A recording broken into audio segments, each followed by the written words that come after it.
Таластагы мал базарда чөнтөкчү кармалды деген маалымат боюнча Талас облустук ички иштер башкармалыгы билдирет. 2023-жылдын 30-апрель күнү эртең менен Талас районуна караштуу мал базардан ууру кармалды деген видео тасмалары интернет тармактарына жайылган.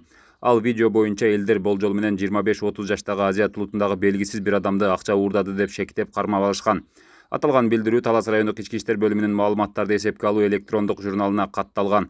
Окуя болгон жерге Талас райиптин тергөө ыкчам тобу барып текшерүү иштерин баштаган. Текшерүү учурунда Бишкек шаарынын тургуну өзүн 1993-жылы туулган Ш улуу Е деп тааныштырган жаранды мал базарда жүргөн жарандар чөнтөккө кол салып уурлук жасаган деп мал базардын батыш тарабындагы электр жарык берүүчү темир карагайга колунан жана белинен жип менен байлап коюшкандыгы аныкталган.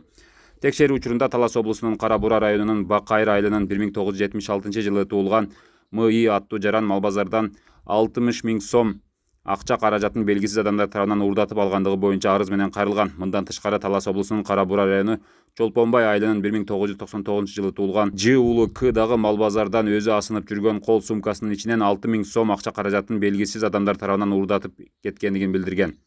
Кармалган жаран милиция кызматкерлери тарабынан Талас РИИБке алынып келинген. Ал Ысык Көл облусунун Ысык Көл району Григорьевка айылынын 1989-жылы туулган АЕ экени аныкталды.